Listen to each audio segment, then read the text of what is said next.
Hello, everyone. How are you? On behalf of Richmond, I welcome you today to this webinar. I'm going to turn on my camera so you can see me, so you can know who I am, at least from my computer.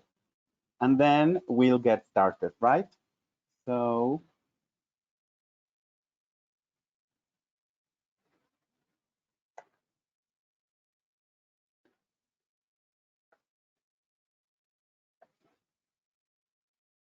I think I'm there. Can you see me? Hello, everyone. Well, as I said before, on behalf of Richmond, I welcome you today. And today we're having this webinar called 10 Big Ideas About Inquiry. So I hope you enjoyed the experience and let's get started. All right. So now I'm going to turn off my computer and I'll be around. See you.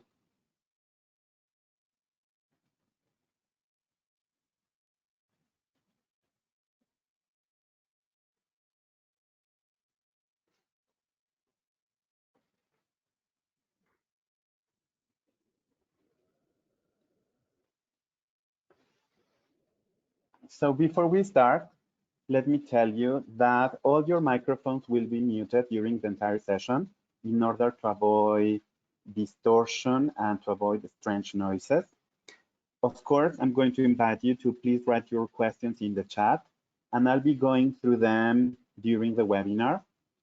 And contact us in case you need help with your certificate of attendance by the end of the session. So I hope everything runs smoothly, and let's get started. So this webinar is 10 Big Ideas About Inquiry. My name is Homero Pineda, and I am going to give you my contact information by the end of the session so you can contact me for further details. The objective in this webinar is that you can better understand what the inquiry-based approach is about, and hopefully you can get at least a couple of ideas on how to implement this in your classes, all right? So first of all, we have a big question. Is it inquire or inquire? Is it inquiry or inquiry or inquiry? What do you think? So I'm going to send you a quiz so you can see it.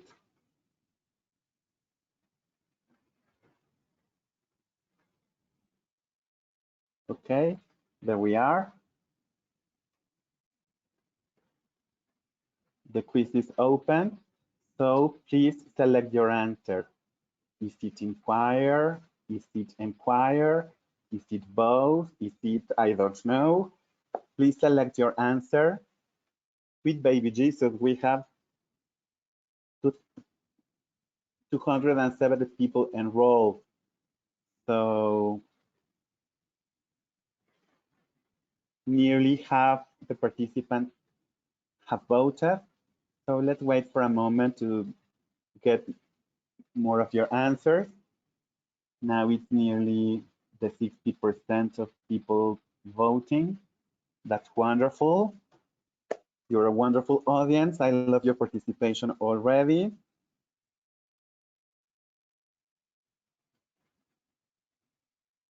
Okay, we're doing fine. Now it's nearly 70% of the participants.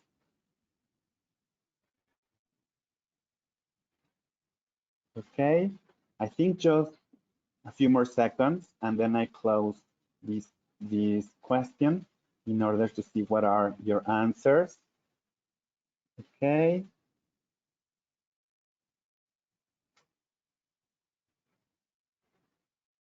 Just a few more seconds.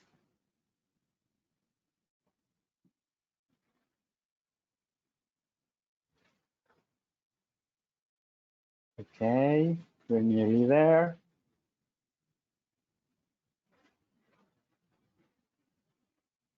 Let's see.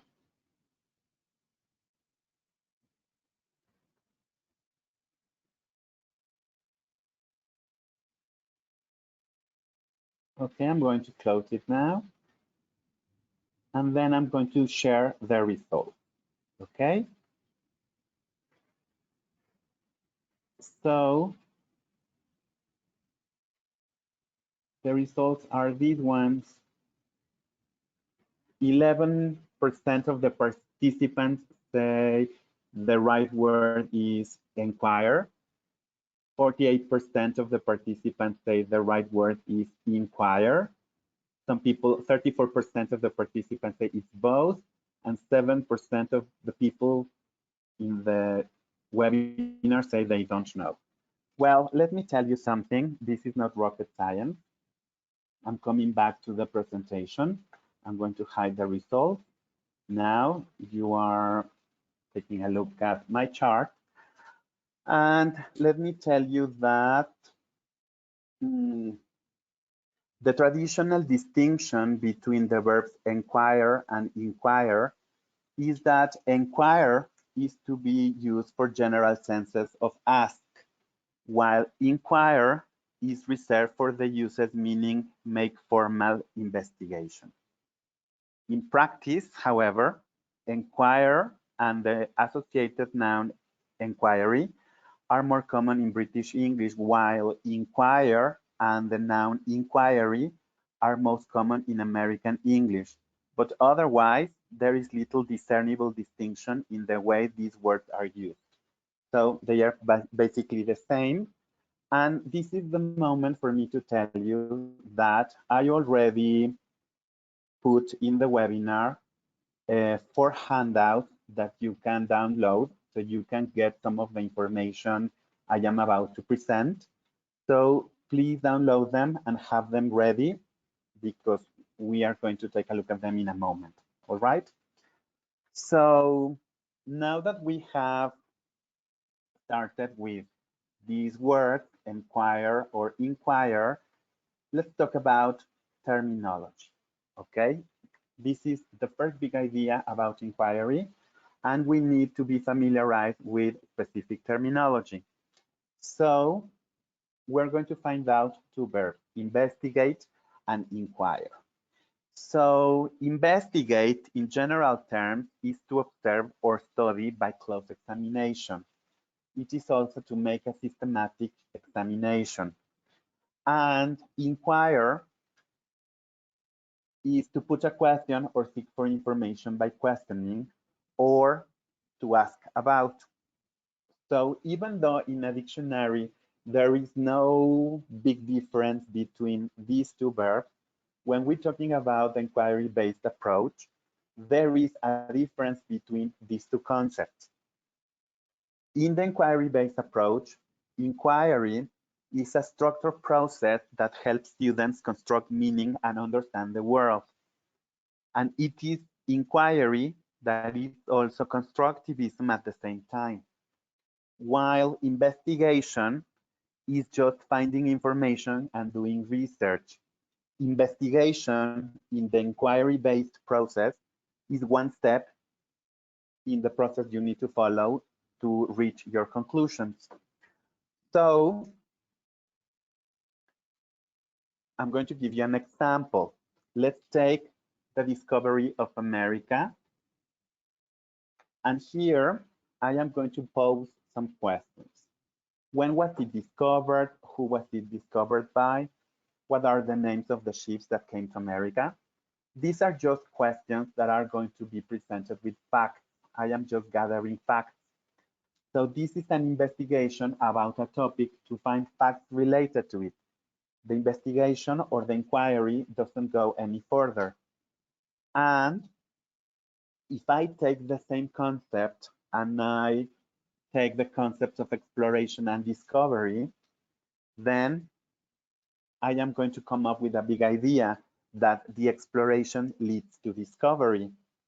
And then I can talk about the discovery of life in Mars, or the discovery of penicillin, or the discovery of America, or the discovery of DNA, right?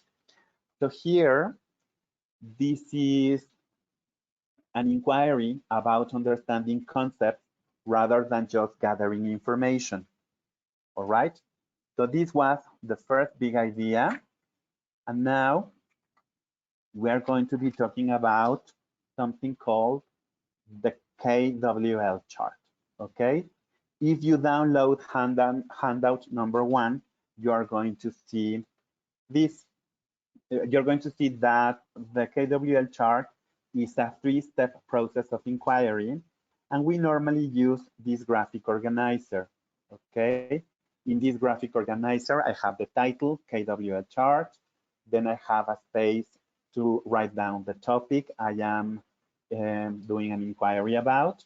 And then I have 3 columns, what I know, what I want to know, and what I learned, all right? Please download handout number 1, and you are going to see this chart, okay? So what about the KWL chart? Well, it was created by Donna Ogle in 1998. So this chart is not really very old. The KWL stands for what students know, what students want to learn, and what students have learned from the lessons. KWL chart is a graphic organizer with 3 columns that is used during the beginning, the middle, and the ending of a lesson. And this graphic organizer requires much less preparation and explanation than more complex organizers, and it is appropriate for a variety of ages and student performance levels. So this is really, really, really friendly.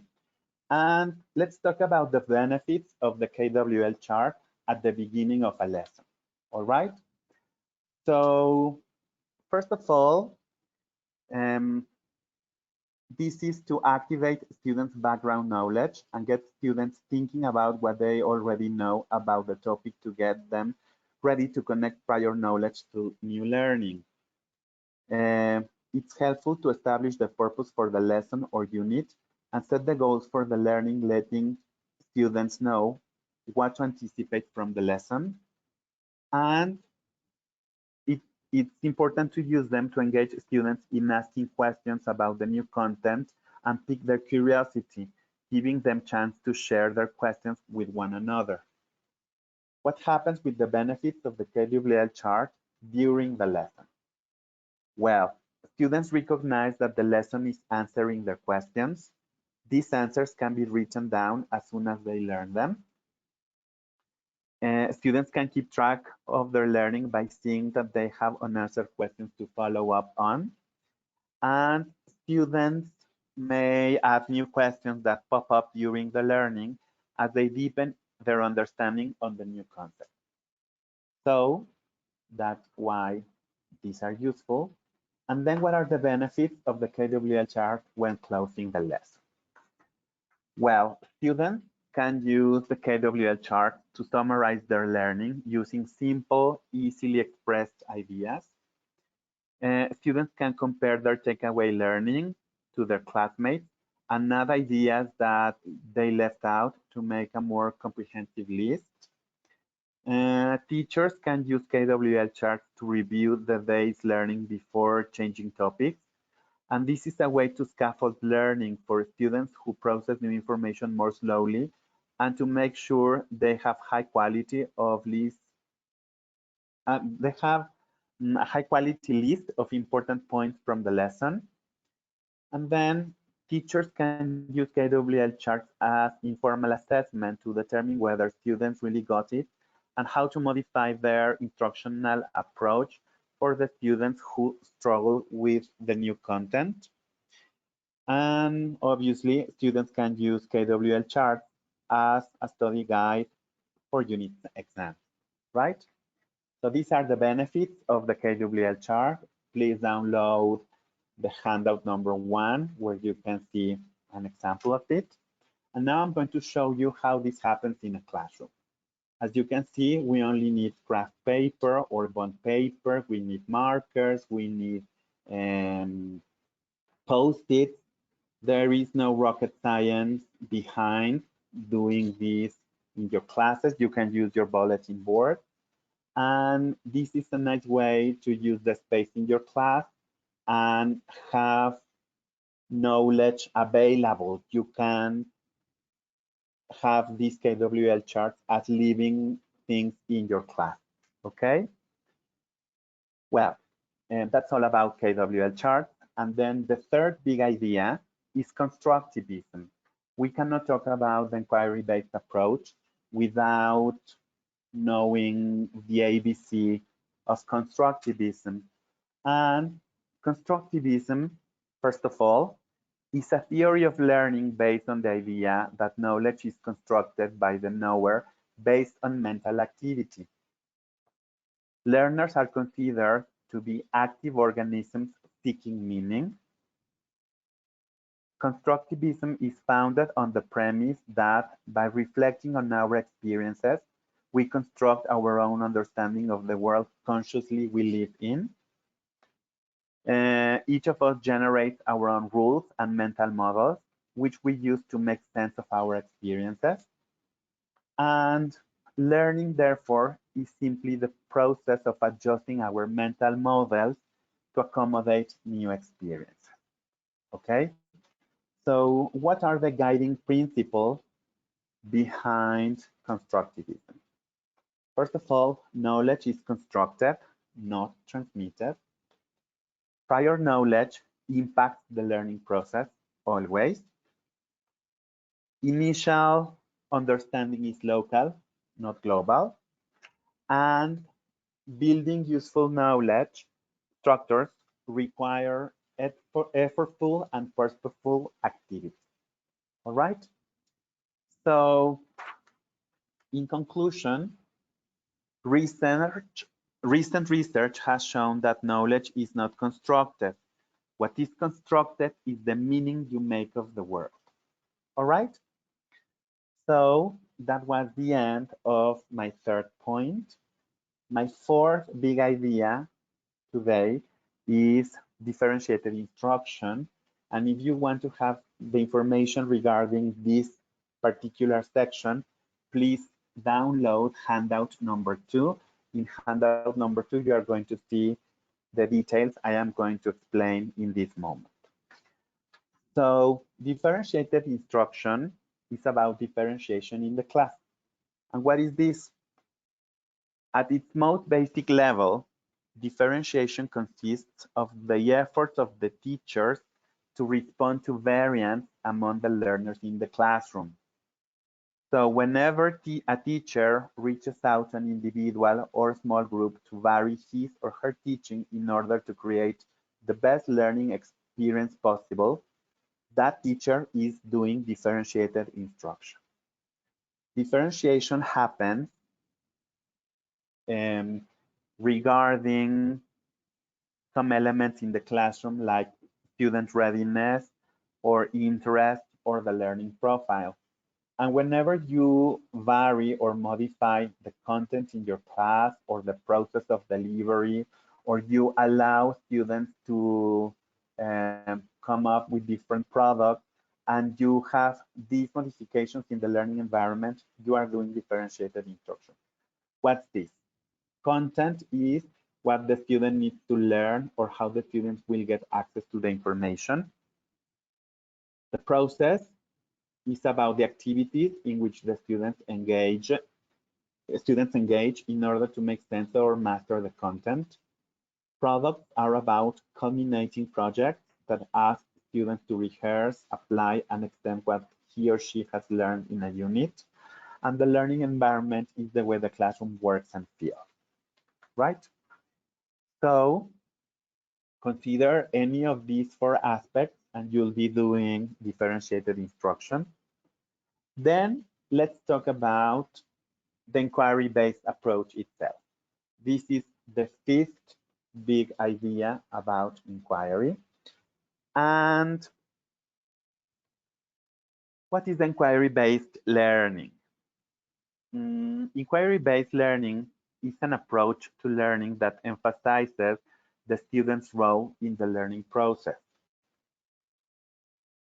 Rather than the teacher telling the students what they need to know, students are encouraged to explore the material, ask questions, and share ideas. This is an eclectic approach because the inquiry-based learning uses different approaches to learning, including small group discussion and guided learning. So instead of memorizing facts and material, students learn by actually doing.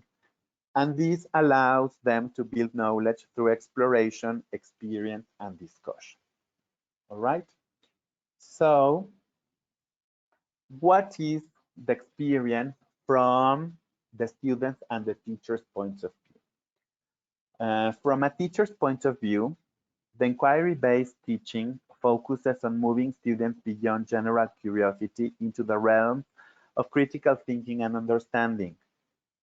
And you, as teachers, must encourage students to ask questions and support them through the investigation process, understanding when to begin and how to structure an inquiry activity. Now, from the student point of view, the inquiry-based learning focuses on investigating an open question or problem, and they must use evidence-based reasoning and creative problem solving to reach a conclusion, which they must defend or present. All right? In other words, you build knowledge to construct meaning. And we construct meaning about the world around. All right? So that was my fifth idea. And now let's talk about big questions. Big questions is my sixth big idea. And questioning is important. Posing questions is basic here. And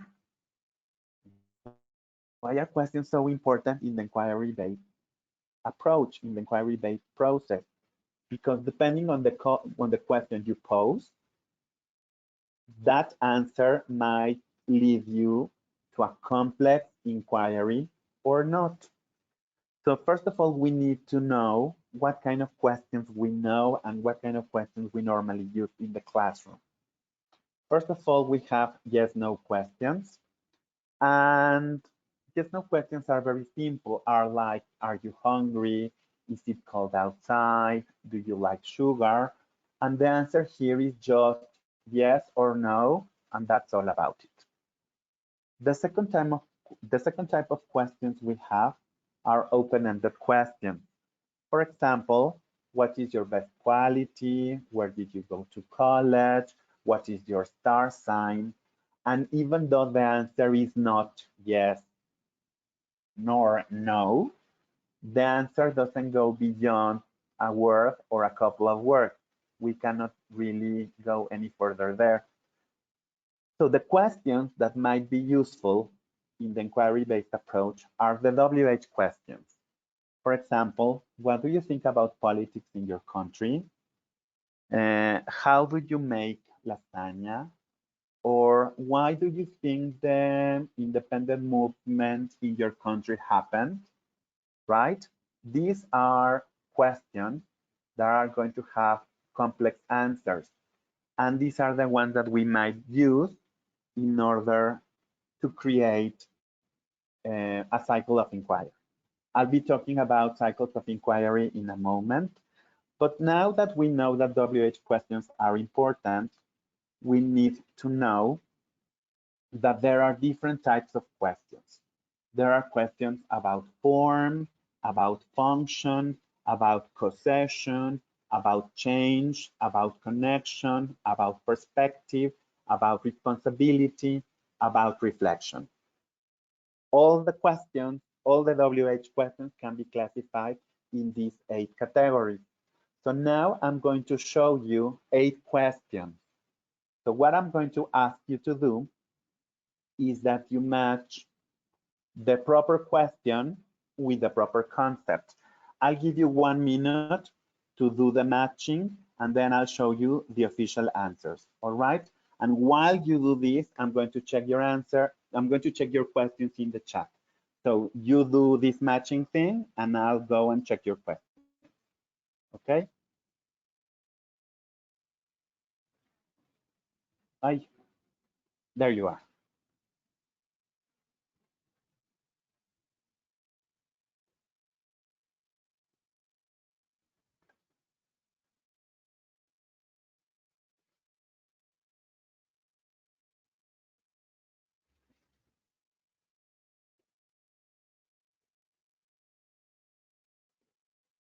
No questions yet. I am impressed. Let me see.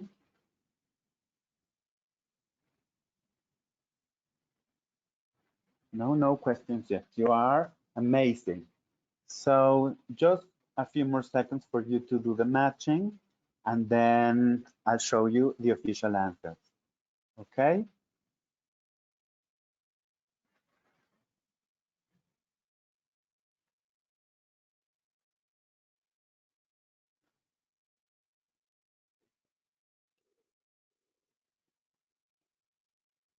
Are we good? Are we cool? Please remember to write your questions in the chat, and then I'll be going through the questions during the webinar. And there is going to be some time by the end of the session to answer your questions in case you have any. All right?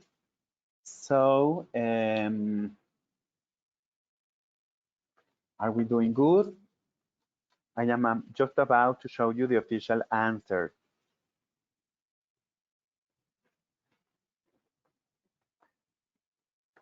Okay, so let's see. So there are 8 types of questions, and what you were expected to do is to match the proper question with the proper concept. So the official answers are these ones. We have form. What is it? So it's 1H. Function. How does it work? So it's 2G. Then we have causation, and that is why is it the way it is? So it's number 3, letter F. Number 4 is change, and the correspondent question is how is it changing? So it's 4E, and then we have connection, and the question is how is it connected to other things? So it's 5B. Then we have perspective, and perspective goes with what are the different points of view. So it is number 6, letter C. Then we have responsibility, and the question is, what is my responsibility? So it's number 7, letter B. And then we have number 8, reflection. And the question is, how do I know? So it's number 8, letter A. So if you want to have this information, please download handout number 3. Handout number 3 contains the 8 questions and the example for each concept. So that's all about big questions. And now let's talk about inquiry cycles, okay? So inquiry cycles, it's my 7th big idea. And when we talk about the inquiry-based approach, when we talk about inquiry-based learning, we need to know about inquiry cycles. There are a lot of options. There are many cycles, but I'm just going to show you my favorite. My favorite are the one by Kathy Short. Then there is another one that is really nice by Kath Murdoch. Then we have another one by John Dewey. And I like the one from Alberta Learning Institute, okay? I like these ones because they are practical, they are doable, they are realistic, and you can implement them in your class easily. But today, I am just going to show you 3. So we're going to explore some of them right now. And we're going to explore just 3, okay? And by the end of presenting these 3, I'm going to ask you to find out coincidences, okay? So you're going to find out what they have in common, and then you might be able to tell me what your favorite inquiry cycle is. So the first one is the one by Kathy Short. And in this cycle, The first step is building from the known, and that means browsing, talking, listening. Then it's taking the time to find questions for inquiry. And what they do here, what students do here is wondering and wondering, observing and exploring. The third step is gaining new perspectives. And students form inquiry groups and they in-depth researching and they have different tools for inquiry. Then the fourth step is attending to different. Remember that we just talked about differentiated instruction. And here, what students do is revision on inquiry and they start creating learning logs. Okay. The fifth step is sharing what was learned and they do their inquiry presentations. They, I mean the student. And the sixth step is planning new inquiries because there is always group reflection. And of course, the last step should be taking thoughtful new action. And they are invited to put in action, to put in practice what they learned. Otherwise, if they don't do that, well, knowledge is never personalized, it never becomes useful, it is never practical or realistic. That's why they should take thoughtful action. So this is my favorite, super favorite. This is the one I used when I was a teacher in a class, in front of a class. But another one that I like very much is the Inquiry Learning Cycles by Kath Murdoch. And she says that first you need your students to tune in, then you go and find out, then you do some sorting out, then you go further because you really want to deepen in learning, then you reach your own conclusions, and of course, you take action. In this cycle, reflecting on personal understanding happens at all times. So there should be a moment to do some thinking time so students can really listen to their thoughts and then students are able to put in work their ideas so they can come up with clear conclusions. Okay? And then the third model that I am going to show you is the one by John Dewey. This one seems to be very simple, but if you do each step carefully, then you're going to see that there is a nice challenge when implementing this cycle. So this cycle is non-stop. You ask, then you investigate, then you create something, then you discuss about your creation or your findings, then you reflect, and then you start all over again and do asking, investigating, creating, discussing, and reflect. Okay?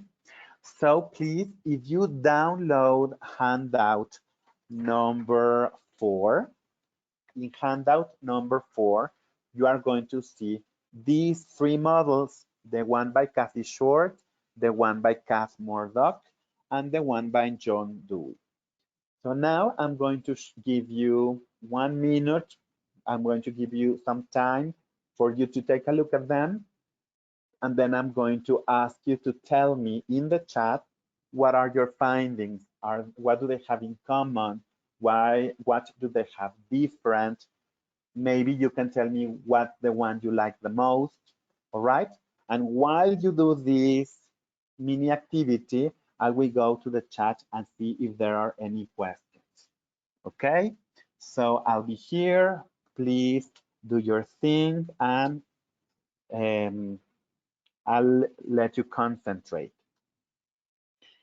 In the meantime, I'm going to take a look at the chat in case there are questions. So let's see.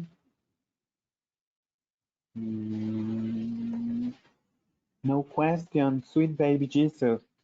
I'm going to believe I am amazing, and I'm sure I'm not amazing. Let's see.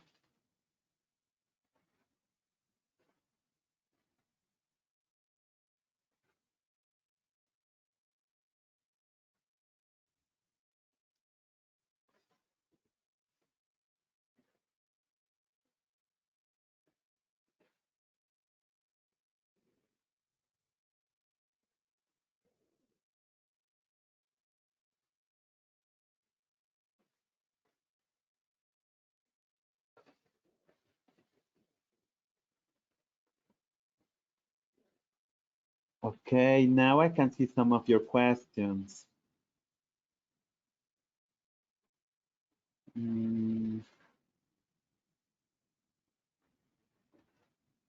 Greetings from Mexico, greetings from Ecuador. Wow, I'm very excited to see people from many places in the world. Hello, Miss Aline. Hello from Guatemala, Miss Ruth Choi. From Peru, I'm starting to believe like a rock star. Thank you so much. Thank you for being here. Okay, Colombia. Hi, somebody from Oaxaca. I am from Oaxaca, Miss Silvia. I'm very happy to see you in my webinar.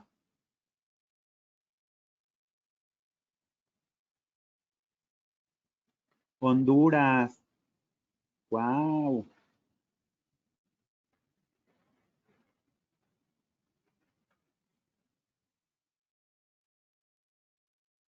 I think I found a question.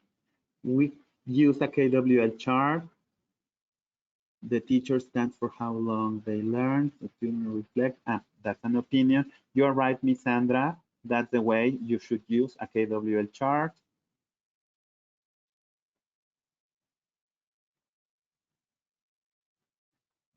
Okay, Miss Ilse Arta Sanchez. Maybe when I talked about questions, you can guide your students using the 8 concepts and how they can create questions regarding those concepts. Remember that I'm going to give you my contact information, and if you need further assistance, I can help you, all right?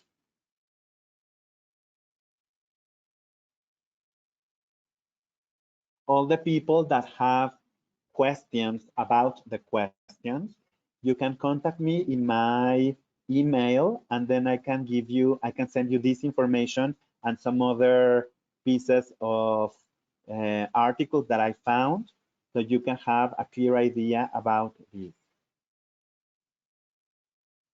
Okay, Miss Patricia Munoz, eclectic approach means that we take the best practices from different approaches and we put them together.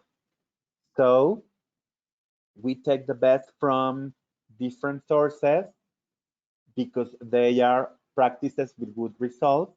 And when we put them together, the outcome is to be expected really nice. Okay? Okay.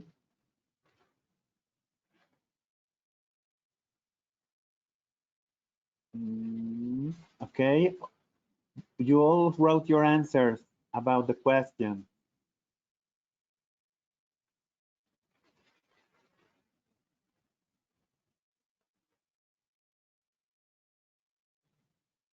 If you have any trouble downloading the handouts, please contact me by the end of the session and I can send them to you in a personal email.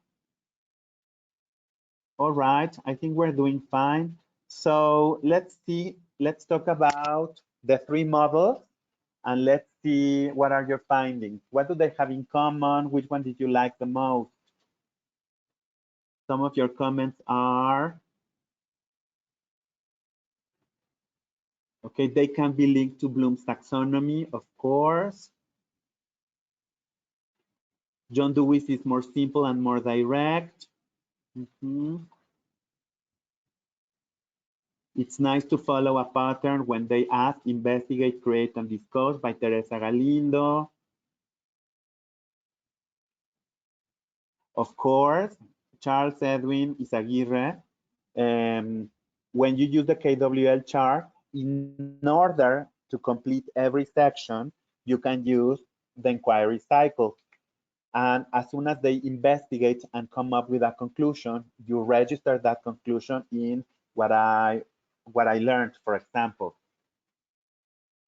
What they have in common is that it is a never-ending process of learning. They lead to discussion and they make students think about their own learning. Thank you, Denise Gonzalez. Um, okay, well, yes. In general, they are never-ending processes. They all promote high-order thinking skills. They all promote investigation and research. They need thinking time to reach their own conclusions. Of course, they all need to be put into practice by taking responsible action.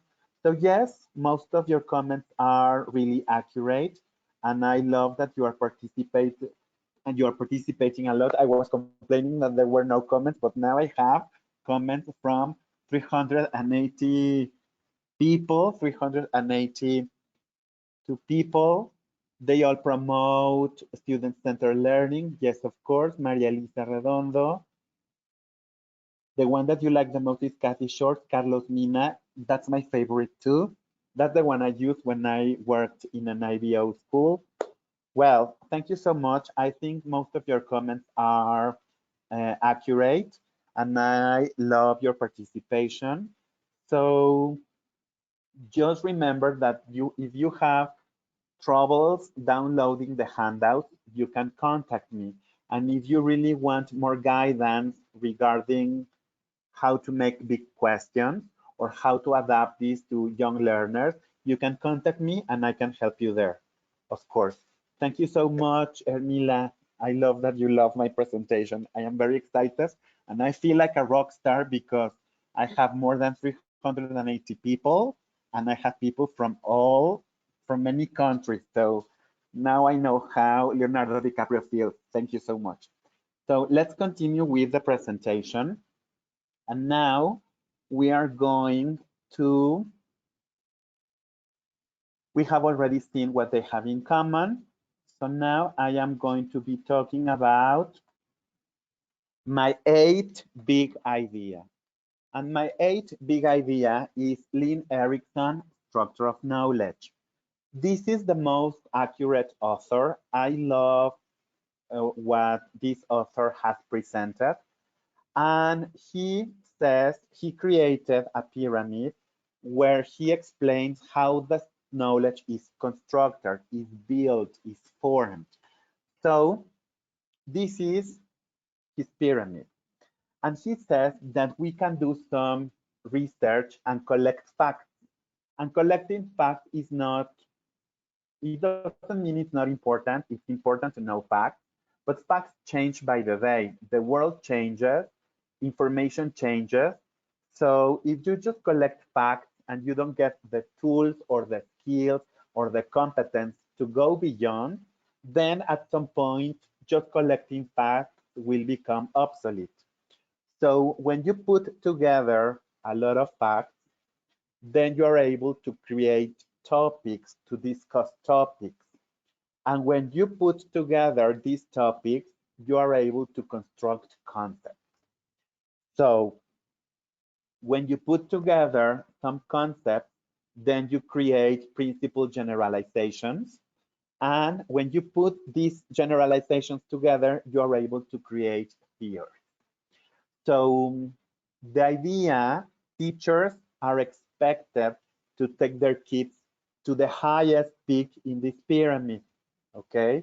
We should be able to help our students build theories, and they, through experimentation, through inquiry, through different resources, they are going to determine if that theory is true or if that theory is false. Let's put this in a practical example. So in a practical example, let's say that I am going to collect facts. And facts are eating junk food is bad. Eating vegetables is healthy. Eating a lot of meat causes heart attacks. Drinking water is good to the skin, for the skin. Drinking a lot of water is not good because your bones get weaker. So we can collect a lot of facts about food and healthy eating habits or unhealthy eating habits. So if we put these together, then the topic might be the food pyramid. And here in the food pyramid, I am going to be able to learn about the different groups, to learn about how they combine better or how they combine worse.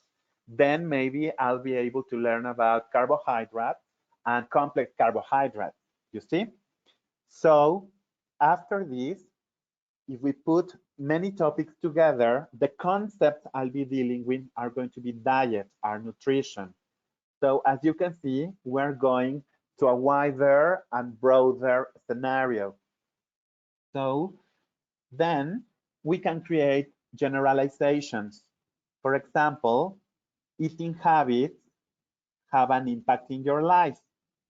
So if you eat well, you are going to be healthy. If you don't eat well, you're going to be unhealthy, or you're going to be sick, or you're going to have a lot of problems. So the theory that my students might be able to reach or construct is that good eating habits lead you to a healthy life. But in order to reach that theory, they are going to be able to understand principles or generalizations. They are going to be able to understand concepts. They are going to be able to understand topics. And of course, they will be using facts in order to support that theory they create. Okay? So that's the end of my 8th big idea. And my 9th big idea is about the role everyone plays in the classroom when we're talking about the inquiry-based approach.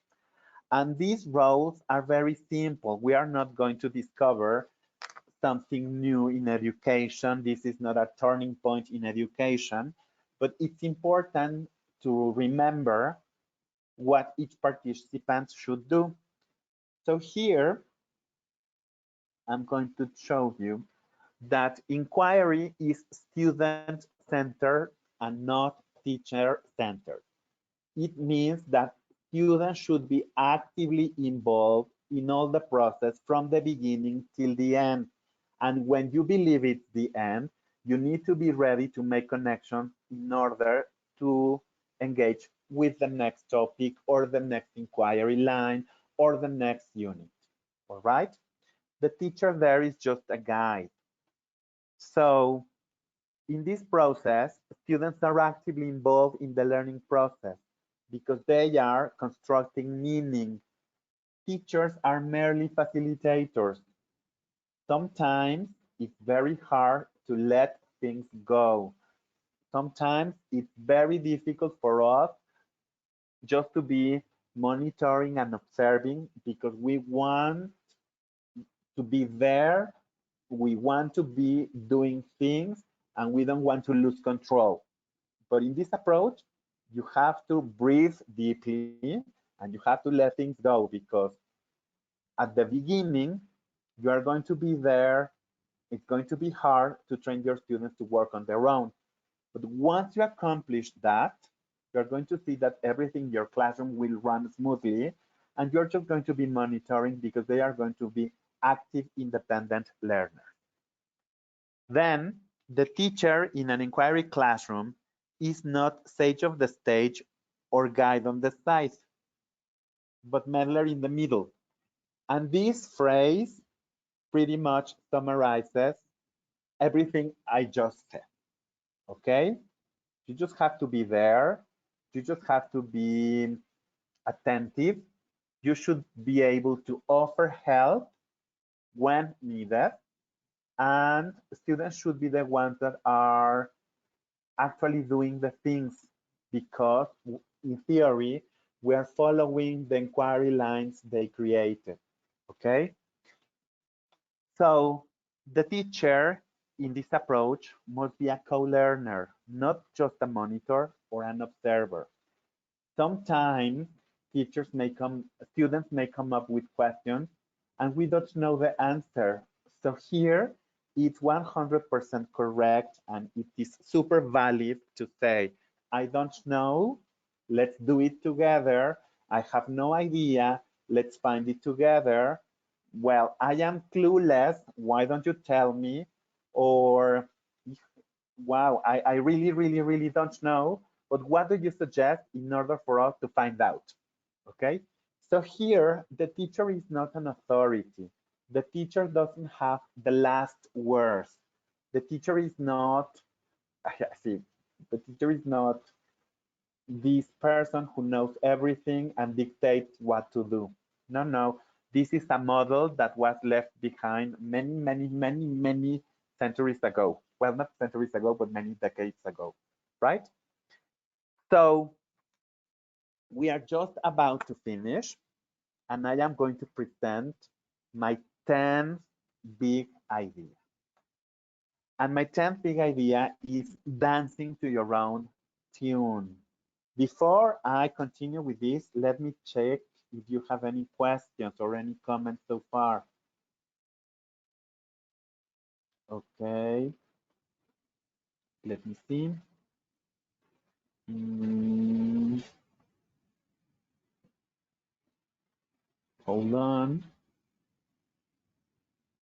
Mm,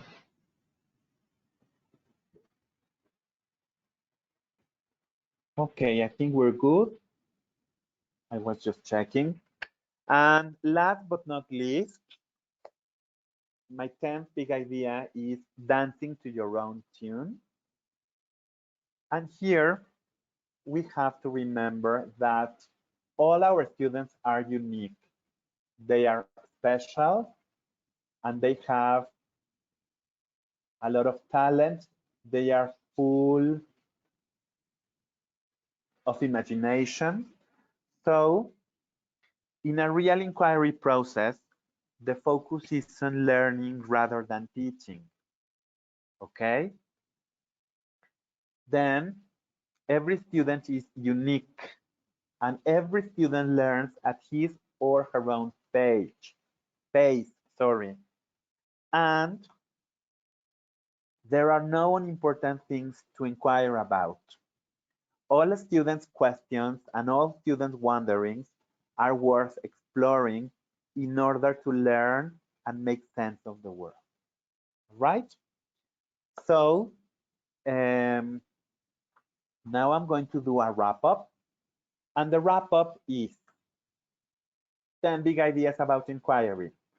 Today we talked about terminology, KWL chart, constructivism, differentiated instruction, inquiry-based approach, big questions, inquiry cycles, linearism, structure of knowledge, roles, and dancing to your own tune. So take a look at your notes for a moment and please write in the chat what you like best about the webinar, or maybe you can tell me something, a little something you are really going to do in your classes when everything goes back to normal. We have to keep the spirits high and we'll be fine hopefully very soon.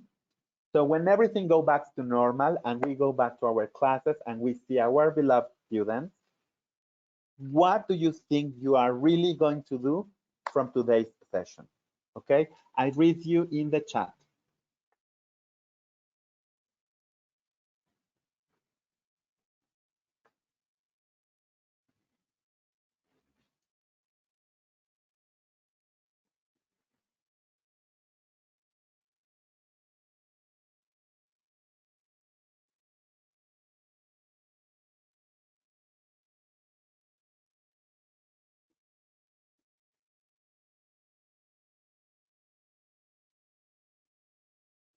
Please take a time and please send me a message in the chat so I can read it and share it with all the participants.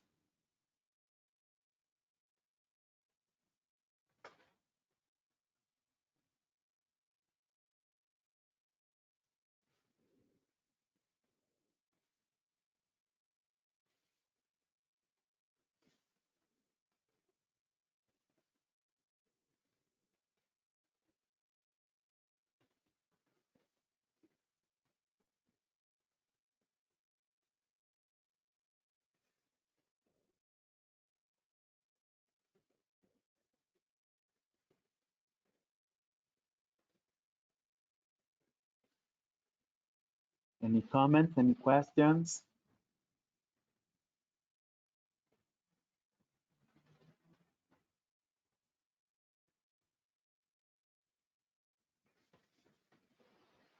So let's see, now I have some comments.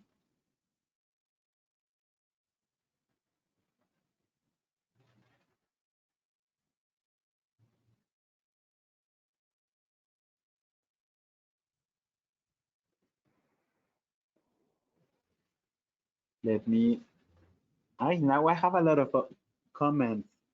Thank you so much. So,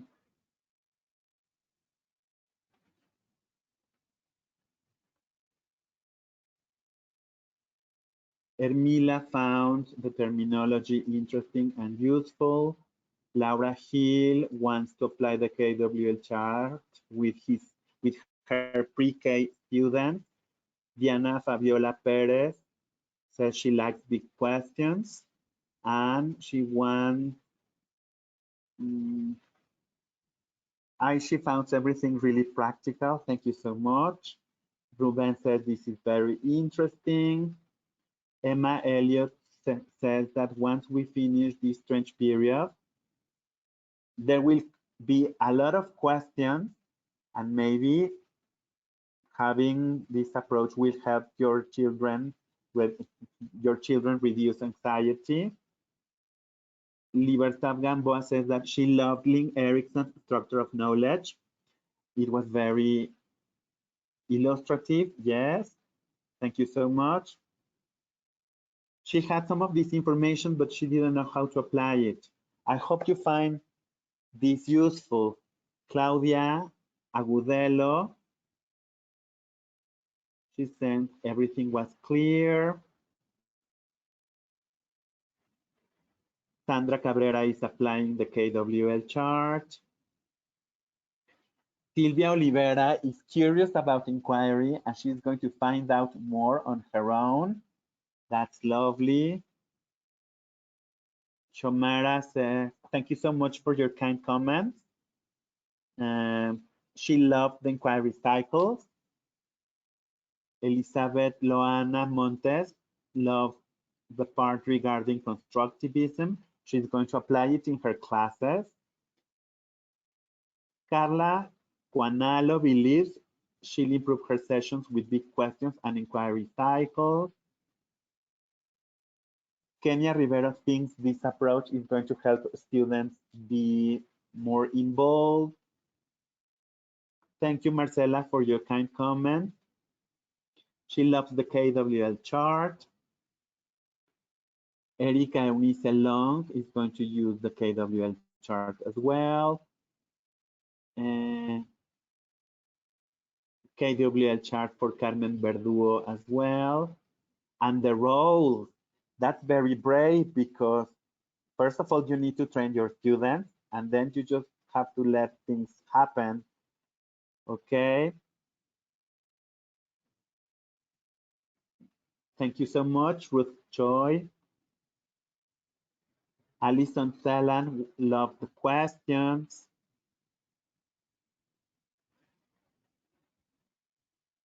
Cristina Rodriguez, for constructivism, we could try to make recaps of what was seen in previous classes, right? To consolidate and check for learning gaps as well as understanding. Yes, of course, you need to check what the information students have. And if the information is right, then you can continue building upon that. But if the information they got is not really correct, then that's the time for you to do remedial work. And then that's how they are going to really learn something meaningful. So you are absolutely right. Thanks for sharing. Teresa fell in love with the KWL chart. Mirta Susana, thank you so much. You have a lot of ideas and thank you for your comments. Laura Ruiz, I think at the very beginning, when you let your students do inquiry, you need to be guiding them at every single step. But once they know how to do it and once they have mastered the skills, they are going to be able to work on their own. So I'm sure you are going to do great when you come back into your classroom with your children.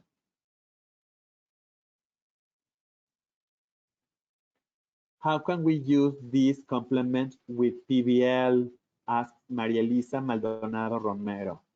Well, project-based learning is not against the inquiry-based approach, because in both approaches, students need to produce an evidence about their findings, about the knowledge they gained. So I think practice-based learning is included in the inquiry-based approach, and the inquiry-based approach goes beyond because you are following a cycle, okay? Katia Avila fell in love with Kathy Short's inquiry cycle. Me too. Okay. Luis Guillermo believes he's going to be doing co-learning with his students.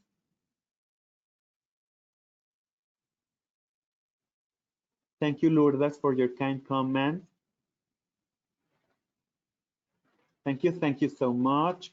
You are most kind, and I feel really grateful for your nice comments. Well, so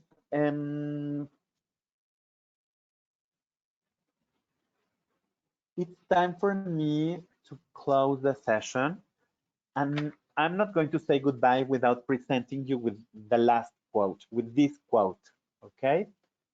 So, according to Jose Ballou, an American writer, doubt is the incentive to truth, and inquiry leads the way. So, this is a way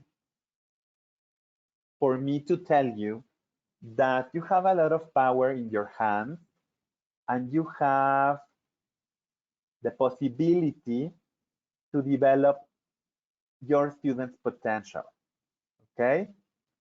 So if you do any of these things I presented today in your class, and it doesn't work out well, and it's completely catastrophic, well, don't worry. You can stop it, and then you can restart all over again. Doing something wrong, making mistakes, is not the end of the world, all right? You always have the chance to stop, rewind, and repeat, and do it all over again. And if you're doing something nice that is working really well, you can pamper yourself and hug yourself and clap at yourself, and then you can continue building upon those practices that are being really nice, okay? But the thing is that you need to be brave in order to use the power you have in your hands wisely. If we are teachers, it's because we believe that we can make a difference. And if any of our students is able to reach theories and learn about the world through his or her own eyes, then you are doing a good job. All right? I think you're going to be doing great. I really hope you're fine. I really hope your families are fine too. And I want you to keep your spirits high, because everything will be fine soon, and we'll try to go back to normal in a wiser form when this ends, okay? Well, thank you so much. I'm going to show you now the references. If you want to take a photograph, you can do it. These are the sources I checked in order to create this webinar. And if you want me to send them to you via email, I can do it as well, okay? So these are the references I consulted. And now I'm going to give you my contact information. So my name is Homero Pineda Sainez. I am the key account consultant in Richmond, Mexico. My email is hpineda@richmondelt.com. And please don't forget to log in our page, www.richmond.com.mx. You're going to find nice things there. And for further product information, contact marketing@richmondelt.com. This is important because if you are interested in the inquiry cycles, inquiry-based approach, inquiry-based learning, we have some really nice books called Compass. It's a series that we have for primary, and we have something called a new series called Open Day that have a lot of these within the lessons. So if you want to see more about it, contact our marketing area and they will be more than glad to help. Now, when this is over, this webinar is going to be uploaded in our page, so you can see the links there. And thank you so much. You have been a wonderful audience. I would like to express my gratitude again for giving me some of your time, sharing with me some of your ideas. I love your participation. I love your enthusiasm. I believe that if you are doing any of this in your classes, everything is going to be just great. So I'll be around for any more questions or comments. And if you want to leave the session, I'm ready to say goodbye. Okay? Thank you so much. Have a wonderful day. Have a wonderful weekend. Keep your spirits high. And let's see, or let's write each other soon. Bye-bye. Thank you so much.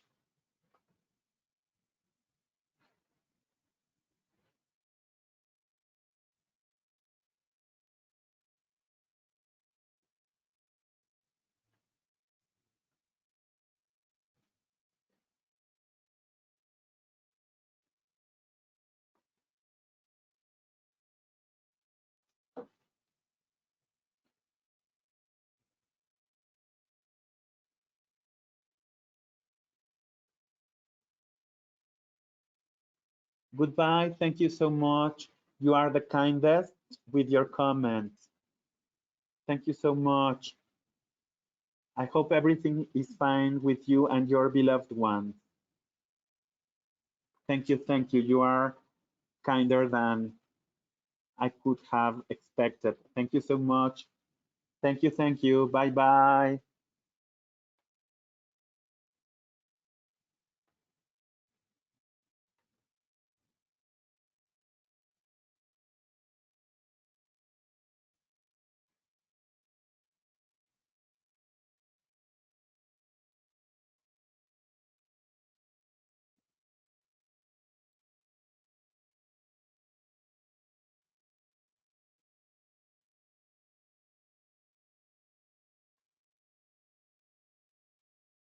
Inesita, thank you so much.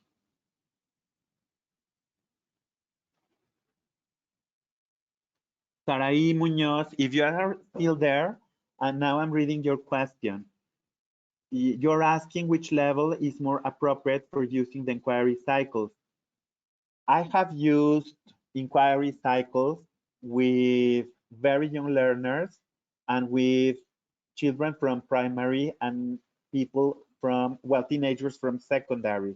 So I think this approach is really friendly because you are doing inquiry about every student's interest and every student's needs. So in my experience as a teacher, it is useful for young learners, primary students, and secondary students. I cannot tell you about adults because I have never taught adults, but I don't think there should be a problem, okay?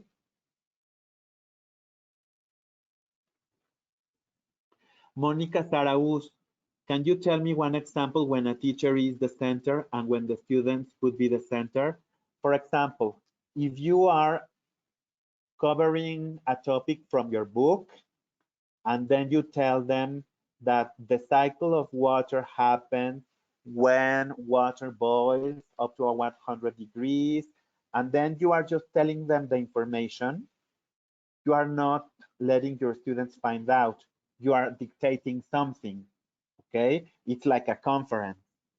But if you present your students with different images of the water in the learning cycle, and then you ask them what happens first, why, and then you give them some handouts or some books, or you let them find out in the computer, then that's the moment when the students are doing the research on their own, okay?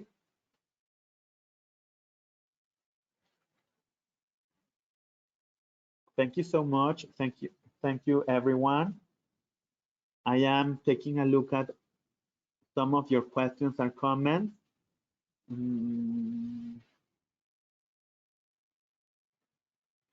Thank you so much.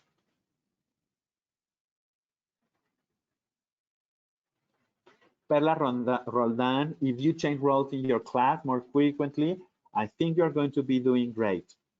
Your results are going to be wonderful.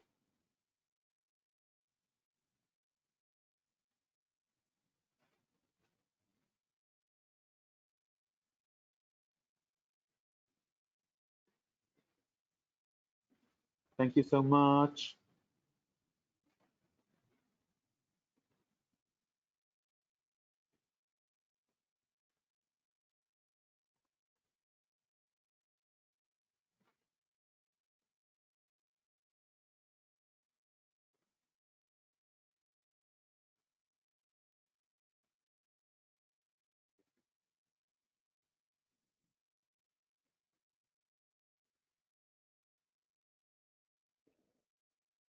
Silvia Oliveira, if you want to email me, please do so.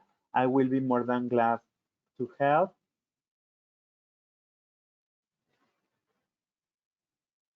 Miss Silvia, if you have questions about Compass, please contact me and I'll make sure we cover your request as soon as possible.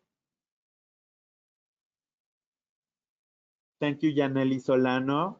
You are very kind with your comment. Charles Edwin, my best greetings for you and people in Peru. Thank you so much. Cristina Rodriguez, I'm glad you find this presentation practical. Thank you so much.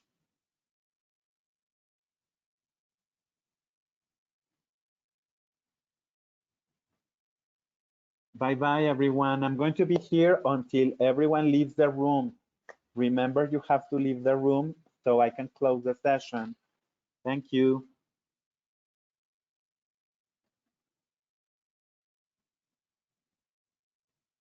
Ana Ibarra, you are going to receive a certification because you participated in this webinar, and you're going to get it via email. If you have any problems regarding this situation, you can contact me and I'll make sure you receive your diploma.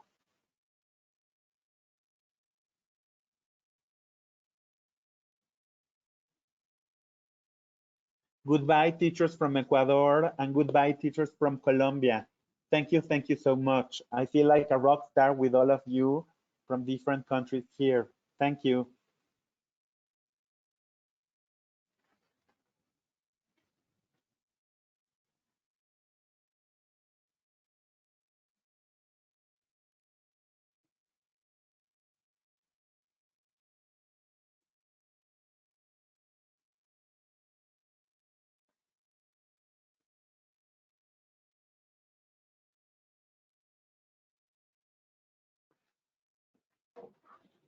Okay, well, thank you so much. I'm going to close the session for everyone now because I need to leave the platform.